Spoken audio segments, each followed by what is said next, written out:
Welcome to another social marketing hour. I have a very, very special guest with me today. His name is Loomer. And just before we got started with the show, started telling him a little bit about the story because I've been a marketer now for maybe a good decade since I woke up to the world of marketing and opportunities in the platform. And he was at the origin. Like I used to try to see who I can learn from marketing strategies. And I found John Loomer. Is a podcast called the Pubcast. It would always start with a beer being opened and get going with the show. And it was my favorite part of the day. Right after I decided to stop wasting my time and stop listening to music and play video games and all that stuff, I started listening to John. So John, it's such a pleasure to have you here. I'm so excited to have you on board today, man. When I saw you scheduled, I think one of my guys got you scheduled. I was like, what? We got John. I'm excited to have you here, man. Manuel, I'm so excited to be here, man. It's good stuff. Yeah, it's great stuff. So, John, a lot of things are happening on the world of social media marketing. A lot of changes, a meltdown across the Facebook public company Meta. Layoffs. I think they announced somewhere around 11,000 layoffs the other day. A lot of changes. Interestingly enough, they announced layoffs and the stock starts going up because that's the way Wall Street responds to things like this. It's funny because the demise of 11,000 employees means more profitability for the company. This is the way it is, right? It is. So what is your take right now, John, on the subject of social media marketing and particularly in regards to Facebook and Instagram? Where are we at right now, man? And it's a weird place. It's so funny, being an old timer, right? Being through so many phases of this. And, I was first exposed to Facebook in 2007 while I was with the NBA, and that there were 50 million people on Facebook at the time. And, it was pivotal, obviously, to the growth of my company or my business. Like I didn't have a business, and it was because I had experience with it from the NBA, that I was comfortable with it. And I went through everything, with Facebook. But it was really interesting that we've reached this point where now it's not like sky is falling, right? But this is the first time the Facebook/Meta stopped growing, which is insane. Really, like to go that long and grow every single quarter like clockwork. And that now it's like, oh my God, what's happening that they're not growing? Well, you do cap out eventually, but it is clear. I really can't call them Meta. I'm sorry, but Facebook. I know, right? It's so difficult. It's so especially you've been talking about Facebook for 14, 15 years. So it's a big change. It's like if suddenly you start calling yourself like Joseph or something, it's not going to work, right? Well, so I see I see like Kanye saying, call me Yeet, it's like, it's like, honestly, this is actually part of the whole story. And that like, oh yeah, we're doing this metaverse thing, right? When it started to feel a little panicky, right? So call us Meta. Everything's about the metaverse. We're going 100% all in on this thing. And it's like, I don't know. This feels like, I don't know. I'm not going to say there's not a lot of thought that goes into it. And there definitely is. But it seems incredibly risky. Like this is the first time I felt like they made a huge move to something as opposed to waiting, like with mobile. Like they waited forever with mobile. They waited with video, and to go throw everything into the metaverse.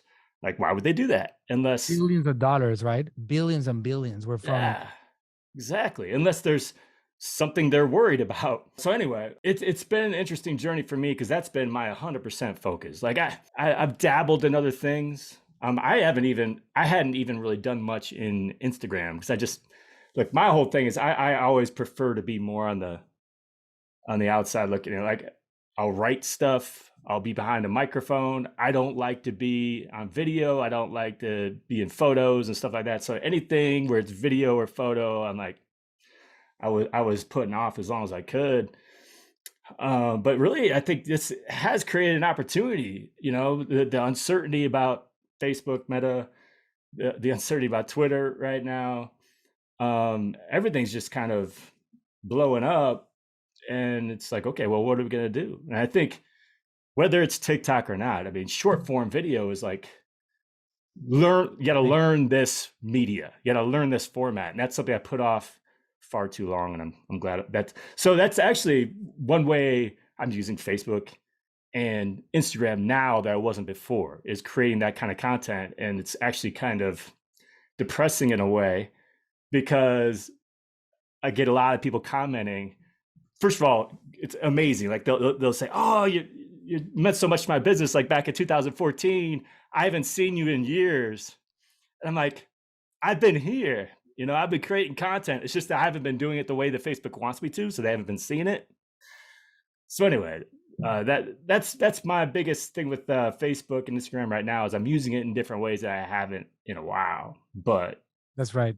yeah, You got to adjust to the opportunities. This is the way it is. It's the world gives you opportunities, and I believe that right now is a major one, and you're trying to jump on that opportunity right now. I've been doing that for the last few years. Social media, no matter what, right? Like Facebook and Instagram have no choice but to adjust themselves to try to catch on with their biggest threat, which is TikTok.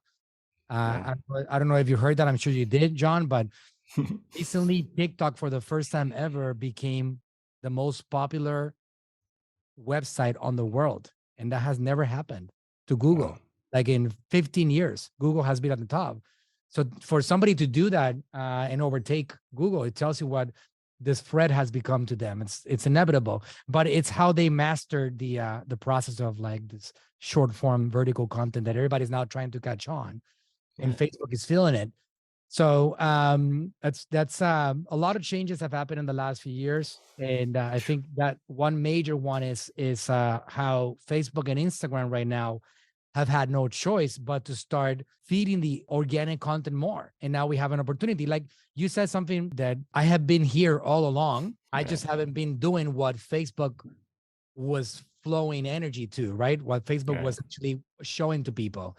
So that's exactly right. Because if you post on your Facebook page and you're not just creating on these opportunities, then you're going to miss out on what that opportunity is. So you could have been getting a lot more attention, but you weren't getting it because Facebook had to compete with TikTok. So they started pushing Facebook Reels and Instagram Reels, and they became like a big freaking deal, right? Right. That's just the way it is. So as a marketer, John, that you've been for quite a while, what would you say is right now an opportunity when it comes to social media advertising and investing people's advertising dollars? Well, look, first of all, it doesn't mean we're abandoning Facebook, because I think what's happening there is also potentially creating some opportunities. CPMs are dropping because there are fewer advertisers there.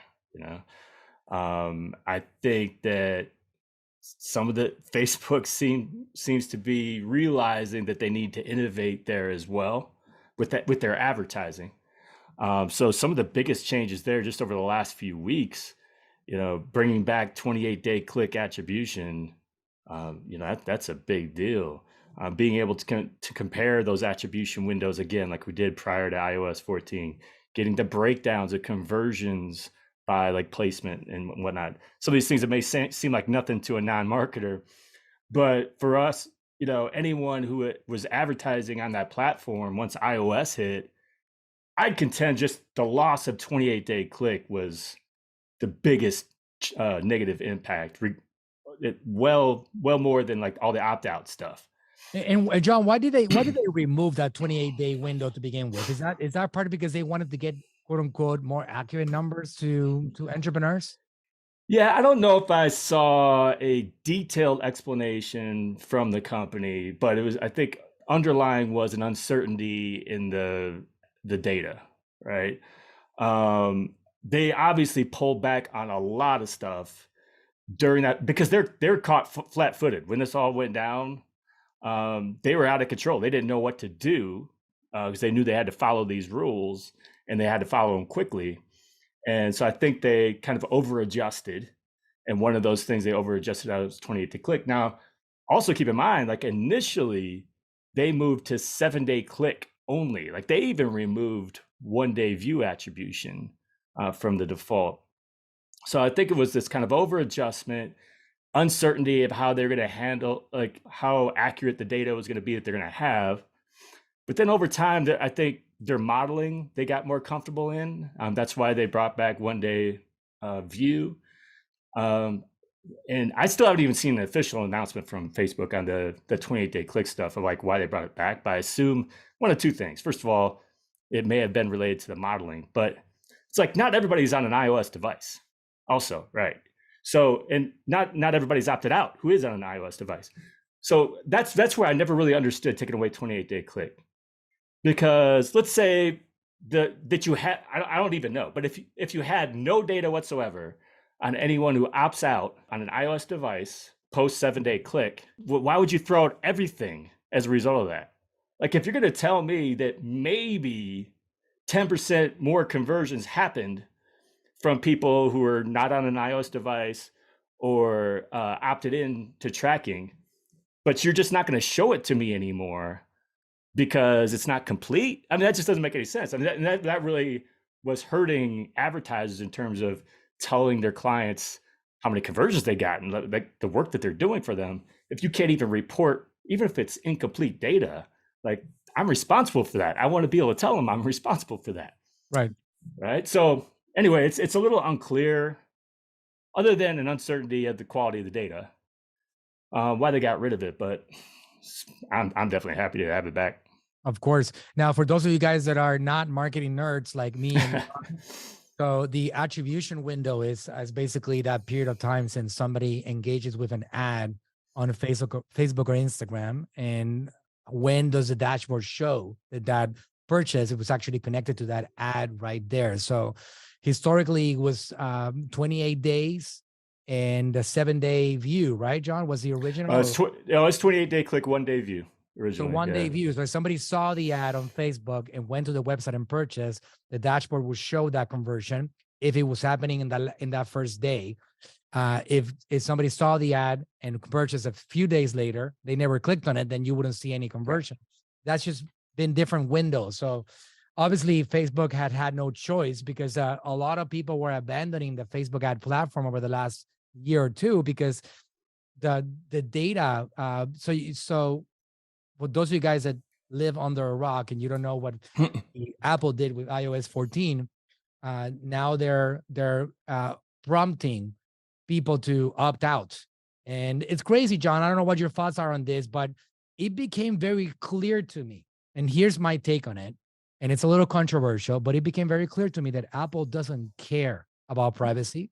They only care about competitors. That's all it is. And that became clear when I installed the update to iOS 14.5, in which the email platform now was prompting me to first accept the ability to send data to the service providers. And then as a second option, no, don't send the data. But when I saw that, I even took screenshots of it. I don't know if you know what I'm talking about for the iOS on the Apple Mail. But when I saw that, I took a screenshot and I said, I want you guys to look at the difference here, right? When somebody has a Facebook app, Facebook is going to create this very scary message that they have no choice but say opt out of tracking, ask app not to track, right? And when they have an email app, the Apple Mail app says allow Apple to as a first option. When I saw that, I was like, incredible. I just visualize these people at the boardroom talking about how they're going to manipulate the audience and get everybody on board with allowing Apple to keep on tracking so they can build their own tracking and their own like journeys while excluding everybody else from tracking. I don't know if they've come out with the numbers, but I would imagine that 90% plus, John, have opted out of tracking because it's a scary message.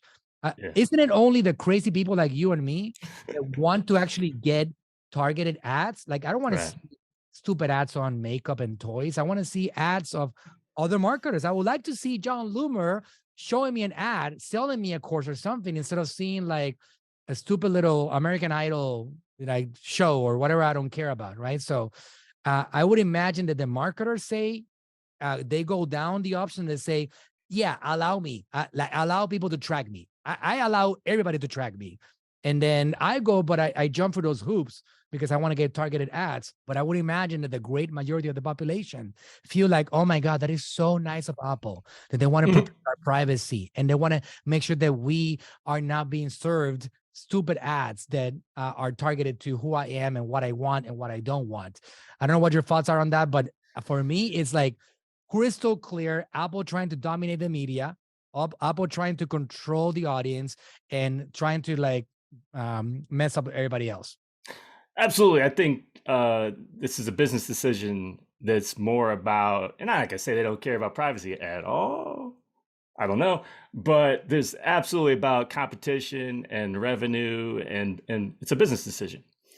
And so it harms Facebook. They knew it would. So I agree. And in terms of, here's the funny thing. Yeah, I haven't seen any like confident data regarding how much people opt out or not. I don't know if that's out there. I've seen a lot of like studies on it, but funny thing is, like in my paid community, that has even come up where people have been talking about it, and I'm like, some of these people aren't opting in. This is the Power Haters Club, right? The Power Haters Club. And so I'm like, man, like as an advertiser, as a marketer, you're not even like, it's just so that wording is just so manipulative. And just in general, the messaging from Facebook, like they've been really awkward on trying to help people understand targeting in general, right? And like how it's valuable to you. Like you're saying, I don't know if there's this misconception that you could just completely opt out of advertising, but you can't. Like you want to use Facebook for free, you're going to get a whole bunch of ads. And the problem is that when ads are good, you don't realize that they're ads, and you're happy to see them and you engage with them and whatnot. But what's going to happen is if you end up getting poorly targeted ads, now you're going to think that ads are actually increasing. That oh, there's more ads now. This is terrible. What happened to Facebook? Well, it's because the targeting's worse. And actually, you're noticing these ads more now. Nobody wants to be advertised to typically, right? But if it's relevant, if it's something you care about, it's not truly advertising in a lot of ways. That's right. Absolutely. So that's a lot for like me being negative about what's happening on the platform, right? But like you said earlier, I mean, at some point they were going to cap out. So here was the shocker for the stock market and the investors, quote unquote shocker, was the fact that they had the first quarter ever that the user base did not grow. Right. First time in history. But like you said, on all these years, what they did was unheard of and unreal. And not only that, the pace at which they were growing. But people don't understand the fact that we have somewhere around 8 billion people in the world. And the internet, by the way, happens to only be accessible to half of those, which is somewhere around 4 billion people. And people on the Facebook family of apps, there's 75% of them, right? So when you think about that, guaranteed across the entire planet of the internet, not just the entire planet of the internet, 3 out of every 4 human beings are using the Facebook family of apps. That is insane. It really is. How do you get to 4 out of 4? You can't get to 4 out of 4. No. You can't do that. No company's going to do that, right? So the fact that they actually have 75% of the entire population on the internet is ridiculous. So to say that the opportunity is gone is also ridiculous, right? Because the opportunity is there, but people like you and I, we get smart about it, and we go deeper when things like this are happening, because like you said, there's less advertising. So the Facebook advertising platform is driven by the cost of it. It's driven by supply and demand. There's less advertisers, the cost is going to go down, right? Because that's just the way it is. That's the way it works with everything in the world, supply and demand. So there is an opportunity right now in the platform. I believe there is a major opportunity on organic content distribution because of this whole short form content, Facebook Reels, Instagram Reels right now. You're able to build great content. I mean, I see your content, John, and is performing really well. You get a lot of engagement on it. So obviously, even you posting that content is getting a lot more attention than your traditional Facebook page post, right? So the opportunity is becoming very obvious. So why don't we go into a few details of what's working on the Facebook family of apps right now, John, that you're seeing from everything that you're a part of? I mean, it's the short form video. I mean, video generally. And it's always been a question with Facebook is like, what comes first? Is it that people want this type of content, or Facebook wants people to want that type of content, right? So they've prioritized video and short form video and reels to the point where it's like 50% of the feed now. But it's not really clear if that's because that's what Facebook wants or that's what users want or a combination of the two. It doesn't really matter for a marketer's point of view. Like, we've got to take advantage of that, right? So for the longest time, the vast majority of my posts, my focus is on driving traffic to my website. So a lot of link posts, and I've written another blog post. Let's send you here. And over the years, and it wasn't like a noticeable immediate drop, just slowly dwindled to the point where it's like, I'm not driving the kind of traffic I used to. I'm not getting the same kind of reach and engagement on those posts that I used to. And it's partially a matter of playing the game, which I don't love. Like, back in the day, like, I don't even remember, it was like way back where like the whole algorithm was like, oh, if you did just text posts, you get the most reach. And then if you did image posts with the little ugly URL below it, you get the most reach and all this stuff. And like, I ignored all that stuff, and because I thought we were kind of misguided on what was important in those cases, but eventually it's mattered. But I think this has also resulted in kind of a shift in what's important, right? So, and this has been the hardest part for me, because my website and traffic and building my email list, all those things are so important. Like, all my business happens on my website. My question with video has always been, well, that's always like a secondary or tertiary thing. Like, if you've got a link or something, people don't often click on a link from a video to go to your website. Like, they're consuming all the content that they need right there, or even if you kind of get them interested, you don't get a lot of clicks. And so that's always kind of held me back from creating video, in addition to just all the work that goes into it and putting yourself out there and whatnot. But I think it's a matter of understanding. It's like, and I'm seeing it now. It's like, no, like I might not be driving people to my website, but I am everywhere right now, and more than I have been in years, on TikTok and Reels and on both Instagram and Facebook. I'm even venturing into YouTube Shorts and the LinkedIn I'm doing with the video, and I'm actually repurposing this stuff for my podcast. That's exciting. So you're omnipresent now, huh? You're everywhere.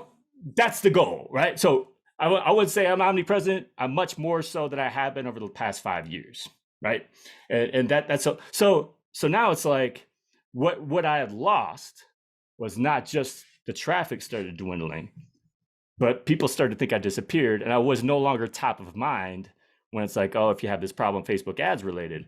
Now it's like, well, the traffic may not be spiking and going crazy, but you know what? They're thinking of me again, as a potential solution. So I'm also in this very early stage of this, where I haven't. By the way, let me just interrupt you. I'm a good example of that right now, because I got a ton of value from you over the years. Yeah. Like, when I knew nothing about Facebook ads, and I went really deep into the subject of Facebook, and I developed courses, and I built like organizations, and I have hundreds of employees now, and a lot of success from my origin, my education with you. So recently, like, I saw your stuff again, right? And otherwise, like, and I actually was a member of the Power Hitters Club. I loved everything. I've always loved your content. Always. There's always value on it, on your email list, on your social media posts, and across the board. At some point, I got a little bit too busy, and I just wasn't leveraging it. So I kind of disconnected from it a bit. And it's been a few years, man. And suddenly I started seeing some of your stuff, and I'm like, wow, there you go. And I saw your video recently the other day on the 28-day click attribution. And I'm like, that's cool. And suddenly I look at my schedule, and I'm like, whoa, John Loomer is scheduled for the podcast. What's happening over here? He's biking my life, right? So it's crazy how you become top of mind. Just to give you that example, it's happened to me recently. Now you're back, and I'm back to like, okay, what does John got to say, right? Right. Let's go. So just wanted to jump in and mention that, but go ahead. Yeah, that's the goal. And honestly, for me, I'm kind of energized by this, because I'm reminded of, 11 plus years ago, when this whole journey started for me. Like, initially, I didn't know I was starting a business. I didn't know how to start a business, so it seemed insane to even consider it. So all I did during that first year was just create content, create content, write blog posts usually, sometimes there's videos even, and eventually my podcast in 2012. And I wasn't trying to sell stuff. I was just providing value. And the 100%. result of that, yeah. Well, part of it was like, I'm not naturally a marketer. I don't like selling stuff. I really don't. That's just kind of who I am. And so in a way that helped in terms of like just creating content with no end game, really. I was basically bored out of my mind. I didn't have anything else to do. I didn't have a job. Well, So I was just you're a baseball coach. I remember right, that part of your right. life. Yep. And that's a whole other story because that era finally ended now that my youngest son's in high school. So I've got a I lot of time in figured. my hands to create Sure. content again, you know? But so anyway, that first year though set the foundation because you can't just like I still firmly believe it's really, really hard just to especially doing what I do in like that info space, right? Just to jump out there and say, oh, go buy my stuff. You don't know who I am. You've never read anything I've written because I keep it all behind paywall, you know, all this stuff. Like I'm holding all this stuff back. I gotta imagine it's really hard to build a business that way. So I set all that foundation kind of unintentionally in that I didn't know I was starting a business anyway. Traffic exploded, my email list exploded. And then when I was ready to flip the switch and start selling something, it You was had people easy. buying. You had people buying. Right. And so now I'm like kind of at that same place in a different way is that, you know, I'm using the short form video for the first time. And because I have a lot to learn, I'm just creating. I have no focus on driving traffic right now. No focus on selling stuff with it yet. I'm just trying to build my brand back to where it was. And like with TikTok, you know, I'm up to 3,500 followers or something right now. I want to explode that if I can. And then one day, you know, I'll flip the switch and I'll start selling Totally. stuff again. But that's why it's like, I feel like I'm starting my business over, which is kind of exciting. That's exciting. And that formula that you've applied, if you notice the logo and my company, AGM stands for Attention Grabbing Media. Mm-hmm. It's all about attention. You got Yep. attention, you can sell stuff. You don't have attention, you're going to struggle, especially in this social media environment. People are giving money to the ones that actually have given them value. I don't know how much you know about me and my journey, but I built my own brand, which is called Natural Slim, with my father and my wife, and we started in 2010. The company in the United States, and you gave me the origin, the basics of Facebook marketing, and I got that all from you at the beginning. I eventually gave you money. I bought stuff from you along the way. I got training from you, and we went very deep into Facebook, and we built Yeah. a massive following. Now, obviously, another thing that we did really well was build a big YouTube following. We got 6 million subscribers on our YouTube channel. Our entire strategy is built on giving value without asking for anything. Our entire strategy. So we have a company now that does $50 million a year in revenue, and we don't have to advertise. Like I literally can spend $0 in advertising, and I'll still generate somewhere around $3.5 million in sales monthly. But that's because it's built on that concept. So that whole concept that you talked about right now, it is a formula that most people don't realize, and it takes time. And the way that you are approaching it is the correct way, which is I'm not even thinking about selling yet. I just want to build my brand again. I want to start fresh in this particular new environment that has, because here's the thing, John, you are now being introduced to people that I know you. For those of you guys that are watching John in this video, he's a marketing legend. I know you, but there's people that haven't been introduced to you yet because we have a new generation, right? So I actually am doing that.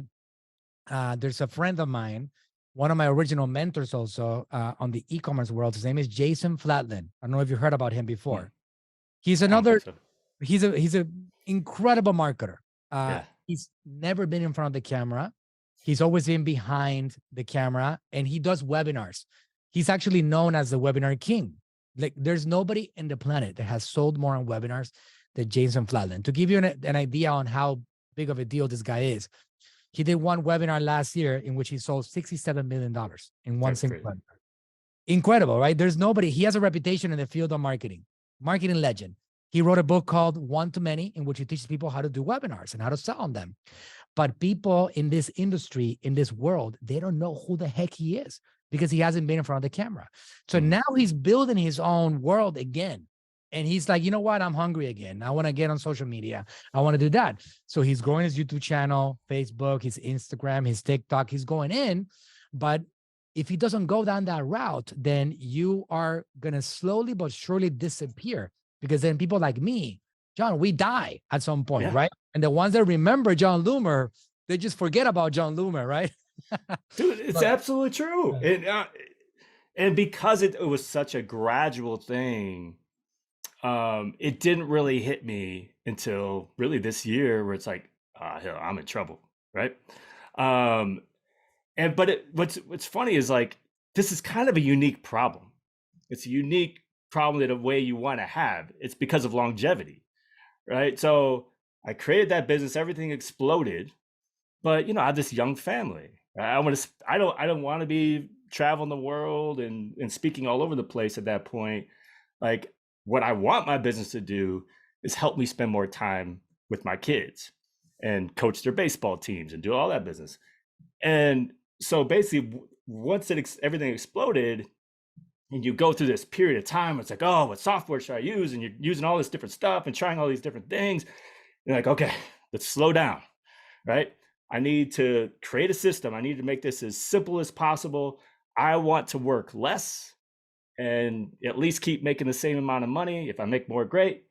And just keep this going as long as I can, right? That also means you're not changing. You're not evolving. And you expect everything else around you to keep going the way it was, right? That the people continue to consume content in the same way that you've always created it. And so it's kind of based on some assumptions that everything will continue to be okay. And honestly, I think starting with COVID forward, that's where it hit me hard. I mean, first of all, just me as an advertiser, I did not, like, I'm not comfortable marketing anyway, a lot of times, like selling my stuff. But once that hit and I started getting emails from people from all around the world, like in their suffering and pain, I was numb, man. I didn't want to create stuff and say, hey, buy this stuff. Like, I know you're suffering. Hey, come buy my thing. So it's really from that point forward that it started to escalate. But I feel like this is all in good timing, in that, but I just wrapped up my last season coaching baseball, which got more and more intense every year. So I was like, I was a full-time coach, part-time entrepreneur in a lot of ways. And because it's so much, just emotionally, everything. Underpaid for sure. Underpaid. Yeah, paid nothing. And so when that came to a close and I kind of took a month off and just caught my breath, I'm like, okay, now I can focus on this stuff. And now I got to figure this out. And now I got to make some changes. So that's where we're at now. That's amazing. By the way, did you win championships as a coach? Yeah, man, we were good. But that's also like a whole other story about like how, like, dealing with parent expectations when you're teaching kids and you're at that majors level, which is like the highest level in the state, and how competitive that is. And it's insanity. And that raises the stress level. But we were good, man. We were good. What position does all those pictures back there? What's that? That's awesome. What position does your kid play? So my youngest is like a pitcher, second base, third base, and but all three of my boys played, and I coached them all. But my two oldest are in college, so it's just insane. That's crazy. How far? I mean, just remembering when this all started, that my motivation was, I got these young kids and I want to spend more time with them. And then like now this house is quiet because we only got one around. Do they call you Coach Loomer, or what do they call you? It's Coach John usually. Coach John, yeah. John, okay. I always wonder, like, because I in my case, I have 4 kids myself. Do you have 3 boys? 3 boys, yeah. No girls. No girls. I got 2 boys and 2 girls. Ooh. And one of my kids, he's gonna be 12 now. but we got him on a flag football league, and he's a really good player. He has a lot of Yeah. talent, but he would not get any playing time. And the coaches, it's like there was two coaches, the coach and the assistant coach, and the quarterback was one of the kids for the head coach, and then the top wide receiver was the other kid for the assistant coach, and there were two people touching the ball every day, man. Two people, right? Yeah. So it was a little intense because I felt like, damn, man, I know everybody thinks their kids are special, but I wanted my kids to play. I wanted my kid to play. I know. So much so that I said, you know what? Forget about it. I'm going to apply as a coach. I'm going to build my own team. Right. So I built my own team. My son became the quarterback, and we dominated, man. You know what happened at the end of the season? What's that? We beat the other team Oh man. in the championship. Do you imagine the pleasure that I experienced with that? So we lost the first two games, and then we went 9-0 all the way to the championship, and we had a couple of dominating seasons, and we lost in the playoffs that season. But that was my motivation, right? So I know I wonder as a parent, like in your case, John. I know we're not talking about marketing here, but do you would you sit your son down on the bench? Did you ever do that? If you know there's a guy that's better than him, did you experience that yourself ever? Yeah. So it's funny. I love talking about this topic, by the way. And I actually used marketing, everything I knew from what I learned from building my business to start my team for my kids. So this is back in 2015, spiderselite.com. If anyone's interested, that's what Spider is. But so actually that website blew up, and like I got so much traffic to it and whatnot. I even started a podcast I've been doing up until the end of the season, pretty much. But here's the thing. I learned a lot over the years, first of all, from coaching each of my kids and like my insane competition level. But also realizing over the years, like what's important, what's not. Also seeing my kids, like when they're in high school and I'm not able to coach them. And like, if I feel like someone else is like you're talking about, someone else is getting the opportunities and they're not, because like my kids are not big, so they don't stand out like that. And so it always really frustrated me. So one thing I definitely carried over the last few years with my youngest son is a couple things. First of all, if you ever watched one of our games, you would never be able to guess who my son is. That's always my hope. Right? It's like, oh, it's got to be the shortstop, or it's got to be the kid who's pitching at the end, or whatever it is. If he earns that stuff, play it. Great, right? So I don't want it to be that he is playing those positions because he's my son, but I also don't want it to be the opposite. I don't want it to be I am screaming at my kid and treating him differently than everybody else, right? In a negative way, because that happens too.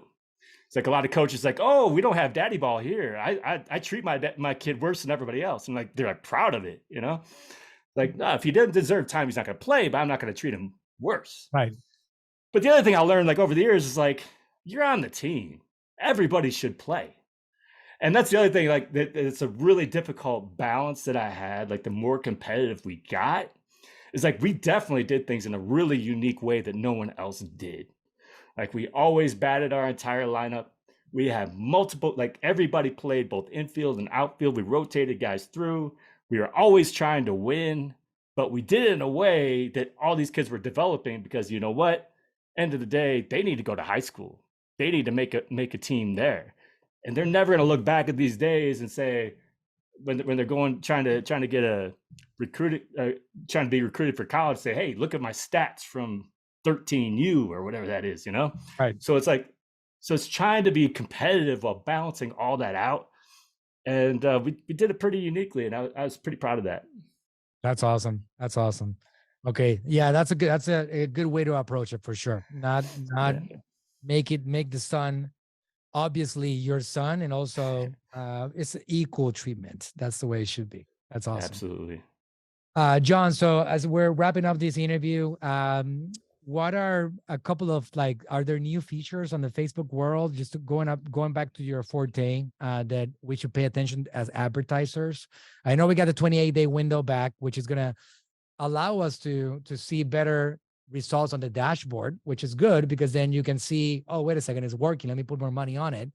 So that's nice. What other thing we should pay attention to? I can tell you myself, I used to be 90% Facebook advertising, 10%. Like we had a $400,000, $500,000 a month ad budget, and I was 90% into Facebook and Instagram, and then 10% on YouTube and Google. I am upside down right now, so we are spending less. I realize that I don't need to spend as much. We're still doing somewhere around $4 million in a month in revenue for our supplement brand. It's called Natural Slim, and we're spending right now about 200 grand a month. From those 200 grand, we're doing, I realized that I didn't have to spend that much to bring the same amount of revenue. So, it's more profit in my pockets, right? So it's been nice to cut down the spend to half. I wasn't seeing the results that I was seeing before. So I just went down dramatically. I went down, got to 200K. And now most of my spend, I actually do it on Google and YouTube. We also, like I mentioned, I have a big following on YouTube, and our YouTube channel has a lot of retargeting audiences that we can go after. So out of 200,000, I think we did in the month of October, I probably did 140 on Google and YouTube and 60,000 on Facebook. It's been a change that happened like after 10 years in business. This is the first time, the last 2 months, that I have actually overspent on Google than on Facebook. So what would you say? I'm not saying that that's right. It's just been like, on my case, right? Like I may be one of those advertisers that feel like, wait a second, what's happening over here? I've always been all in on Facebook, all in. I just don't feel the same way right now. So I don't either. What would you, if I hire you to give me strategy and direction, what would you say I should be doing right now? I would say one thing to check out is TikTok ads. Honestly, like that's what I'm digging into right now. Have you seen the TikTok ads manager? I actually did. They actually plagiarized the business manager, which is nice. Right. Objectives and ad sets, and all the same. It's all the same. It's incredible. I actually did a test, John. I actually ran the same creative on Facebook and on TikTok, same demographics, and I got half the cost, the CPM, which is nice. I was getting 11 CPM on Facebook, and I got 5 on TikTok, and same audience. I didn't measure anything else. The only thing that I measured was CPM. But that was a surprising thing for sure. Only did one test. I haven't gone too deep into it yet. Yeah, I'm just getting started myself, but I think that's something to check out, just because anyone who's been deeply invested like you have been in Facebook ads, you're gonna be 100% comfortable in the TikTok platform. I mean, it's actually what I compare it to is like an early days version of Facebook advertising, because they have scaled some things back. Some of it's not nearly as advanced and complicated, which in some ways is good.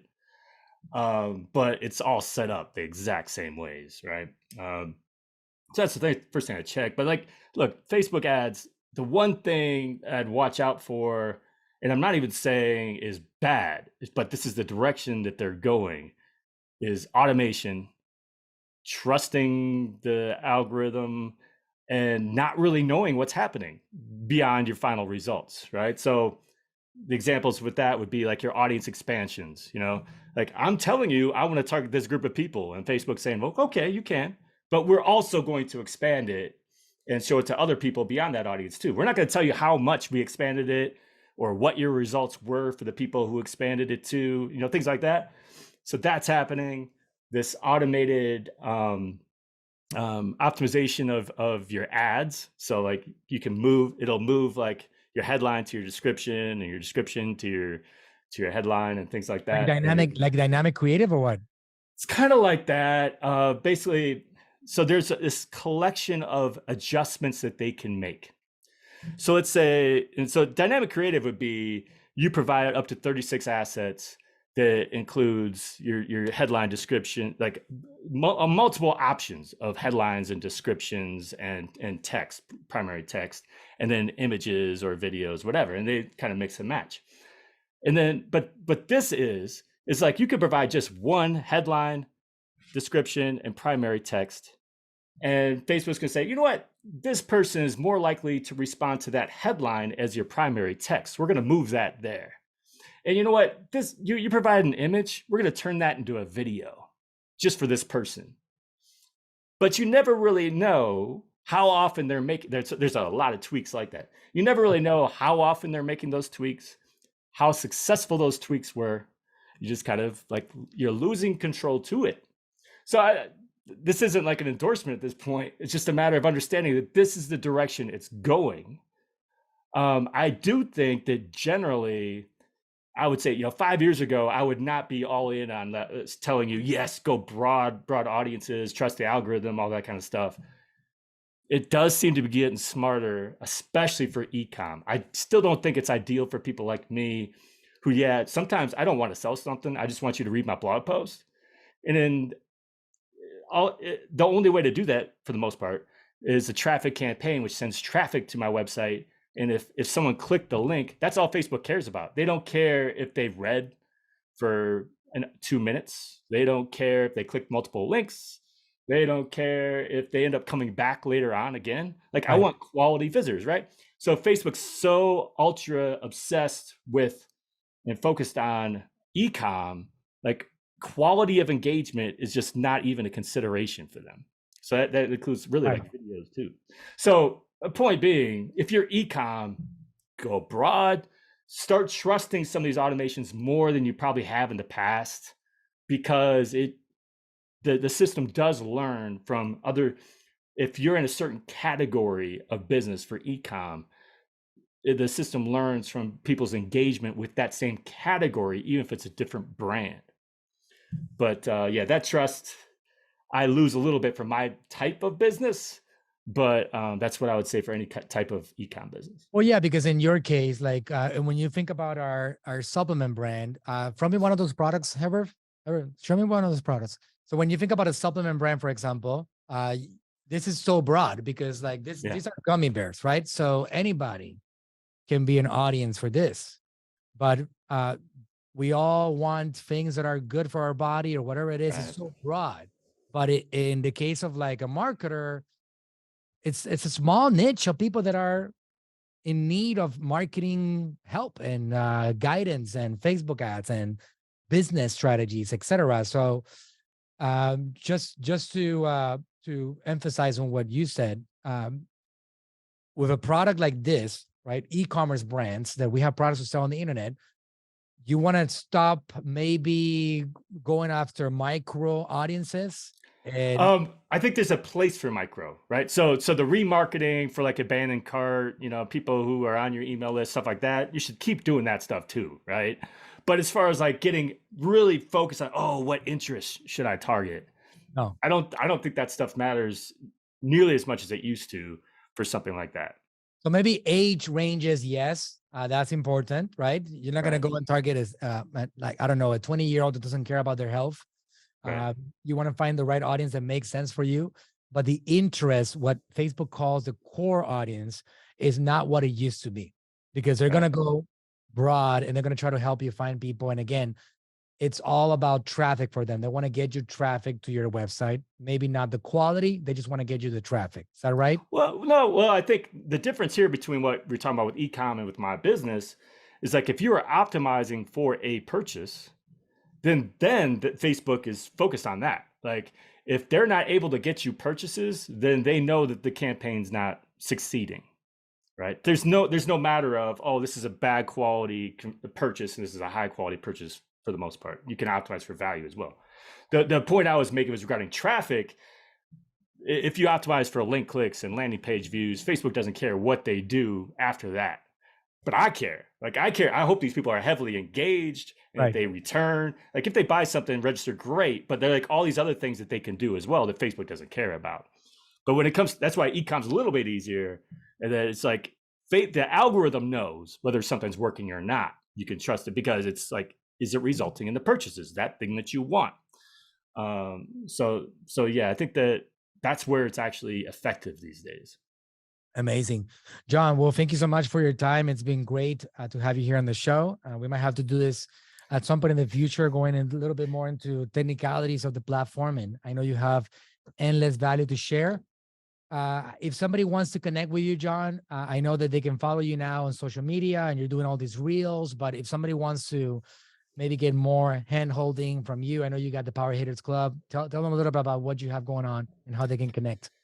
Yeah, so the Power Hitters Club is a private community of advanced Facebook advertisers or people who want to be advanced. So we have weekly strategy sessions with the group, or anybody wants to attend. We have weekly webinars. You have full access to all the training that I've ever done. But additionally, if anyone ever wants to set up a one-on-one with me, those members also get a really big discount. So if you go to powerhittersclub.com or johnloomer.com/PHC, you can learn more. That's awesome. Amazing. All right, guys. There you have it. Mr. John Loomer, the legendary marketer. Been doing it for so long. Appreciate you, Coach John. Hey man, I appreciate you. I'm so proud of what you've been able to accomplish too, man. It's just a really good story. Thank you. I appreciate it, man. All right. So I'll see you guys in the next podcast. Thanks for tuning in. And off we go. See you next.